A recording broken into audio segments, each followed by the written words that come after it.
The 1960s and 1970s, two decades that would forever define the American automotive landscape, an era of muscle, chrome, and revolution.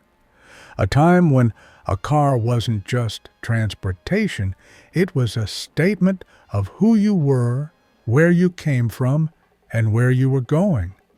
This is the story of the machines that moved America and the people who loved them. As the 1960s dawned, America was riding high. The post-war economic boom had created the largest middle class in history. Factory workers, office managers, and entrepreneurs all shared one dream: a car in every garage. And Detroit was more than happy to oblige. In 1960, the average American car cost between $2,500 and $2,500, $25,000 to $30,000 in today's money. But for that price, you got something special: 3 tons of steel, chrome, and attitude. The early 60s belonged to the full-size American sedan. These were the cars that defined a generation. The Chevrolet Impala reigned supreme. In 1960 alone, Chevrolet sold over 473,000 Impalas, making it the best-selling car in America. With its distinctive batwing tail fins and available 348 cubic inch V8 engine, the Impala cost $2,062 for the base model. The Impala dominated in the Midwest, Michigan, Ohio, Illinois, where factory workers and middle managers saw it as the perfect blend of style and value. It was affordable enough for the working class, yet stylish enough to park at the country club. Ford's answer was the Galaxy. Introduced in 1959, by 1963, it featured the legendary 427 cubic inch R-Code engine, 425 horsepower of pure American muscle. Price, $3,268 fully loaded. The Galaxy found its home in the South and Southwest, Texas, Oklahoma, Tennessee. Ranchers, oil workers, and businessmen appreciated its rugged reliability and straight-line performance. The Galaxy wasn't about sophistication, it was about power you could feel. For those climbing the social ladder, there was the Pontiac Bonneville.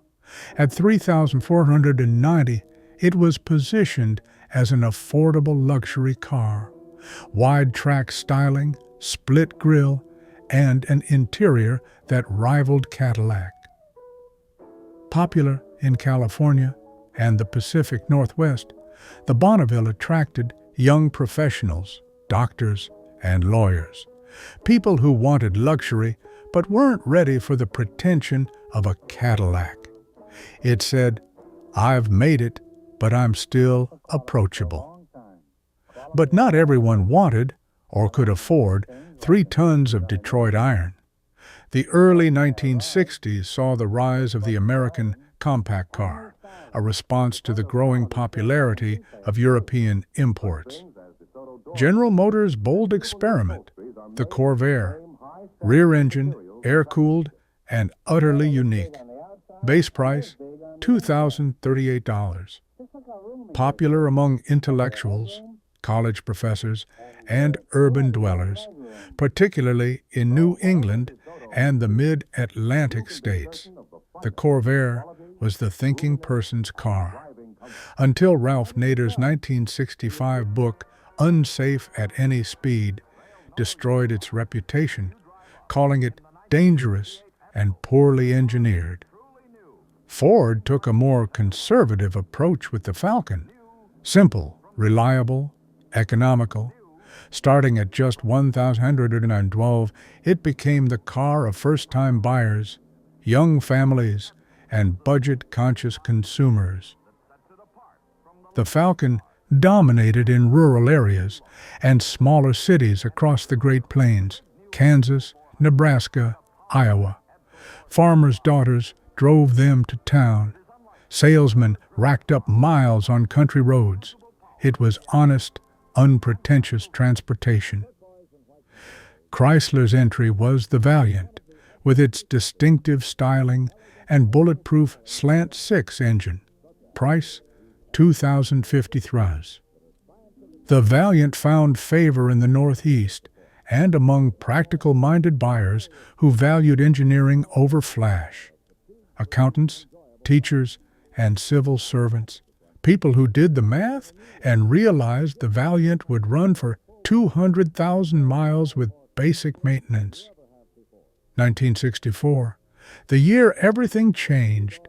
Pontiac engineer John DeLorean and his team did something revolutionary.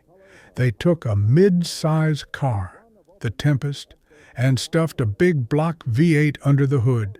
They called it the GTO. The formula was simple. Take a lightweight body, add a powerful engine, keep the price affordable. The result? A cultural phenomenon. The 1964 Pontiac GTO, the car that started it all. With a 389 cubic inch V8 producing 325 horsepower, or 348 with the tri-power carburetor setup, it could hit 60 mph in 6.6 seconds. Price, $3,200. Who bought GTOs? Young men predominantly, ages 22 to 35. Blue-collar workers who wanted weekend thrills. Construction workers, mechanics, factory foremen. Geographic hotspots: Detroit, Chicago, Los Angeles, and surprisingly, the Southeast, where drag racing culture was exploding. The GTO wasn't about practicality. It was about Saturday night at the drive-in, quarter-mile grudge matches, and proving something to yourself and your buddies. It was rebellion wrapped in sheet metal. Chevrolet couldn't let Pontiac have all the fun. In 1965, they introduced the Chevelle SS 396, a 396 cubic inch big block V8 with up to 375 horsepower. Price, $2,947. The Chevelle SS found its audience in the Midwest and West Coast. Slightly more affordable than the GTO, it attracted younger buyers, guys just out of high school or trade school, earning their first real paychecks. It was the working man's muscle car. But the true game changer came from Ford. The Mustang, introduced in April 1964, wasn't a pure muscle car. It was a pony car, smaller and more versatile. Base price, an astounding $2,360. Ford sold 418,000 Mustangs in the first year. It was a phenomenon that crossed all demographic boundaries. Secretaries bought six-cylinder versions. Lawyers ordered fastbacks with 289 V8s. College students dreamed about GT350 Shelbys.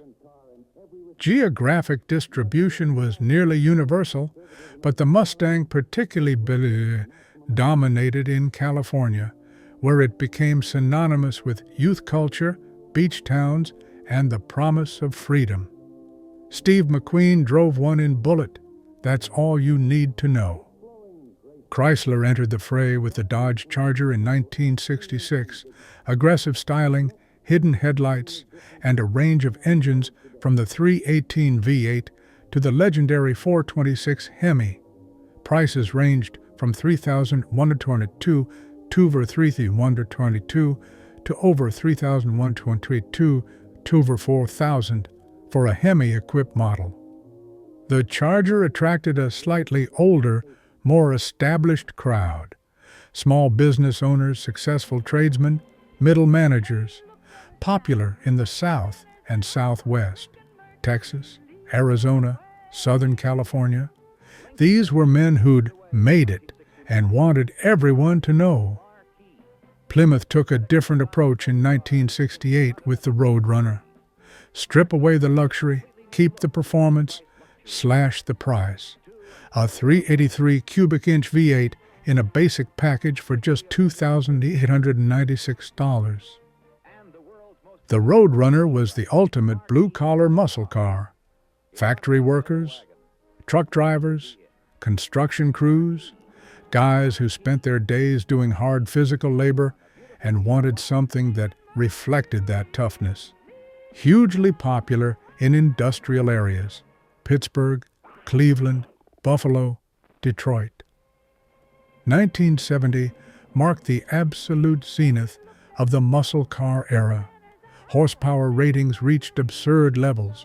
The Chevrolet Chevelle SS 454 LS6, 450 horsepower. The Plymouth Hemi Cuda, 425 horsepower. The Buick GSX Stage 1, 360 horsepower, but actually closer to 400. But the party was about to end. Insurance companies had noticed that young men in powerful cars were crashing a lot. Premiums skyrocketed.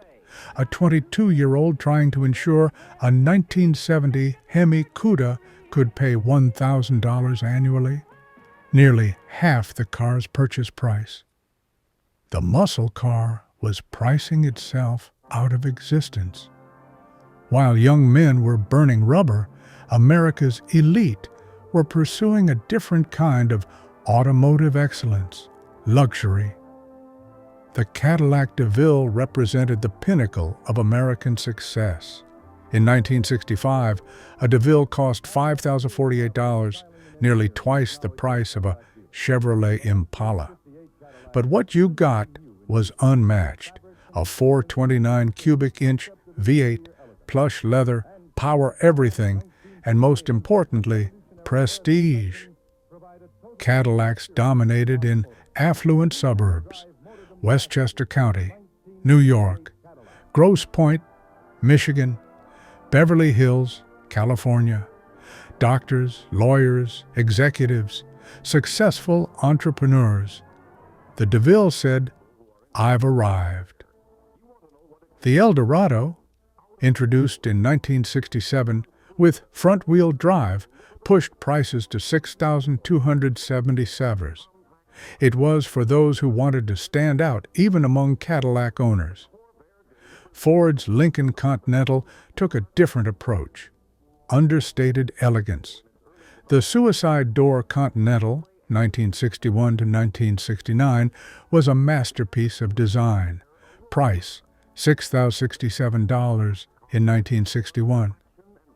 Popular among old money families in the Northeast, political figures, JFK's assassination vehicle was a Continental, and Hollywood executives. It was sophisticated where Cadillac was ostentatious. It whispered instead of shouted. Chrysler's Imperial was the underdog of luxury. Despite superior engineering and build quality, it never matched Cadillac's sales.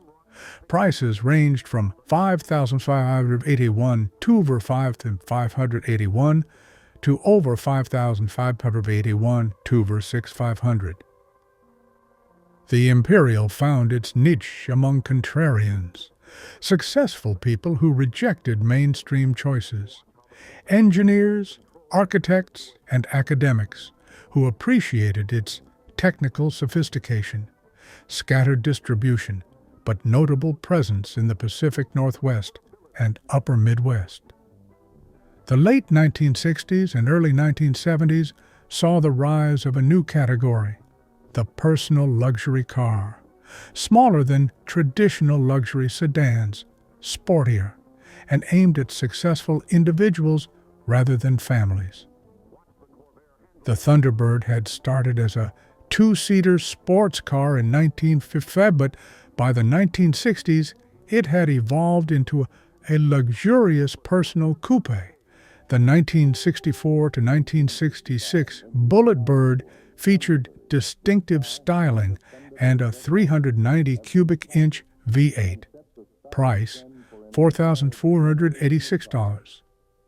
Thunderbird buyers were typically 45 to 60 years old, established in their careers, often empty nesters, popular in Florida, Arizona, and Southern California. Retirement destinations where style mattered more than practicality. The Buick Riviera, introduced in 1963, was a design triumph. Clean lines, powerful V8s, and luxury appointments. Price? $4,233 in 1963. The Riviera attracted creative professionals, advertising executives, architects, designers, people with taste and money, but not old money. Strong sales in major metropolitan areas: New York, Chicago, Los Angeles, San Francisco. Oldsmobile's Toronado was revolutionary. Front-wheel drive in a full-size luxury coupe, a 425 cubic inch V8 producing 385 horsepower. Price $4,617. The Toronado appealed to technology enthusiasts and early adopters, engineers, tech executives, even in the 1960s, and progressive professionals, particularly popular in tech-forward areas, California's Bay Area, Seattle, and Boston. Chevrolet democratized personal luxury with the Monte Carlo in 1970, based on the Chevelle platform but with formal styling and luxury touches. Starting price, $3,123. The Monte Carlo was the personal luxury car for the masses, middle managers, successful salesmen, small business owners. It offered the prestige of a Riviera at a Chevrolet price. Huge sales across the Sunbelt and suburbs nationwide. The 1970s began with promise, but quickly descended into crisis. In 1971, unleaded gasoline became mandatory, forcing manufacturers to detune engines. In 1973, the Arab oil embargo sent gas prices skyrocketing and created nationwide shortages. Suddenly, those big V8s that defined American motoring became liabilities. A 1973 Cadillac DeVille got 8 miles per gallon in the city. When gas jumped from 36 cents per gallon in 1972 to 55 cents in 1974, Americans panicked. The cars that had symbolized American prosperity and power now represented excess and waste. The mid to late 1970s became known as the Malaise era, a time of compromise, declining quality, and uninspiring design. GM's Vega was supposed to be America's answer to Japanese imports. Small, fuel-efficient, affordable, at $2,091. Instead, it became infamous for engine failures, rust, and quality problems. Despite its flaws, the Vega sold over 2 million units, popular among young buyers and urban dwellers desperate for economy. It was particularly common in cities, New York, Chicago, Los Angeles, where parking and fuel costs mattered most. Ford's Pinto faced even worse problems. Starting at $1,910, it was affordable and economical. But design flaws led to dangerous fuel tank fires and rear-end collisions. The Pinto, like the Vega, sold well to first-time buyers, students, and economy-minded consumers. Despite its problems, Ford sold over 3 million units. By 1976, Chevrolet introduced the Chevette, essentially a rebadged global economy car. Starting at $2,809, it represented Detroit's surrender to the reality of high fuel prices. The Chevette was transportation, nothing more. Students, retirees on fixed incomes, and anyone who simply needed to get from A to B. No regional preferences. It was equally uninspiring everywhere. Surprisingly, full-size American cars didn't disappear. The 1977 Chevrolet Caprice Impala was redesigned, smaller and more efficient, but still recognizably American. Price, $4,742. These downsized full-size cars remain popular in traditional markets, the Midwest, South, and rural areas, police departments, taxi companies, and families who refuse to give up space and comfort. Not everything was doom and gloom. Some cars thrived in the 1970s. The C3 Corvette, introduced in 1968, continued through the entire 1970s. Despite declining horsepower, it remained an aspirational sports car. Prices rose from $5,992 in 1970. Corvette buyers were overwhelmingly male, 35 to 55, successful professionals, doctors, dentists, business owners, popular in affluent areas, Southern California, Florida, Texas, and upscale suburbs nationwide. The Pontiac Trans Am, especially the black and gold, Smoky, and the Bandit edition from 1977, became a cultural icon. Price, $5,099 in 1977. The Trans Am transcended demographics. Blue-collar workers saved for them. Young professionals splurged on them. Burt Reynolds made them cool. Strong sales across the South and West, particularly Texas, Florida, and California. While Detroit struggled, Japanese manufacturers saw opportunity. The Toyota Corolla arrived in the U.S. in 1968. Simple, reliable, fuel-efficient. Price, $1,700 in 1970. By the mid-1970s, the Corolla was everywhere, particularly popular on the West Coast, California, Oregon, Washington, where Asian imports faced less cultural resistance. Buyers were educated, practical, often younger professionals who valued reliability over image. The Honda Civic, introduced in 1973 for $2,150, was perfectly timed for the oil crisis. It got 40 mpg when American cars struggled to reach 15. The Civic attracted a specific demographic: college-educated, environmentally conscious, often politically liberal. Strong sales in university towns, coastal cities, and progressive areas. It wasn't just a car, it was a statement against American excess. The Datsun 240Z proved Japanese cars could be exciting. A sports car with style and performance for $3,526, half the price of a Corvette. The 240Z attracted enthusiasts who couldn't afford European sports cars, young professionals, engineers, and driving enthusiasts. Popular in California, the Northeast, and anywhere with curvy roads and car culture.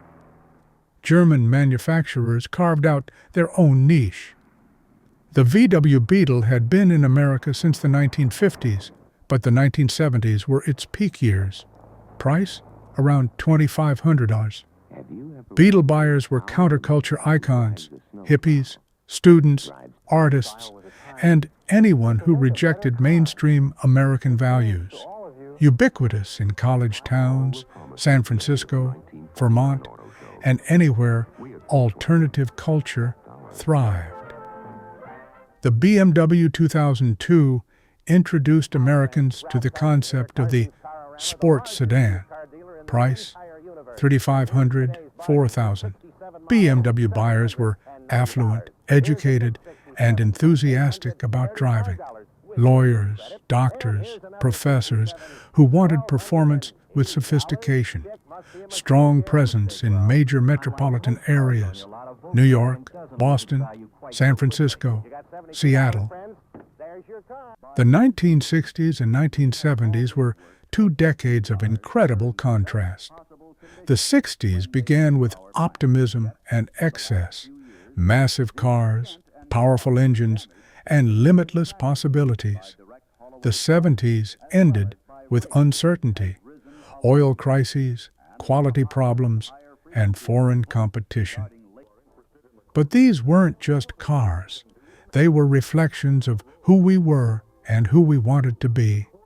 The factory worker who saved for a GTO, the executive who chose a Lincoln over a Cadillac, the student who bought a Beetle to make a statement, the family that trusted their Impala to take them on vacation. Regional preferences told stories about American culture, the South's love of powerful cars, California's embrace of imports and innovation, the Midwest's loyalty to Detroit, the Northeast's appreciation for European engineering. Class distinctions were clear: luxury cars for the elite, muscle cars for the working class, imports for the educated and progressive. But everyone shared one thing: a belief that their car said something about who they were. Today, these cars are collectibles, museum pieces, and nostalgic reminders of a different America. But for those who lived through these decades, who saved their money, made their choices, and turned the key, these weren't just machines. They were freedom, identity, and the American dream on 4 wheels. This has been the golden age of American automobiles. Thank you for watching.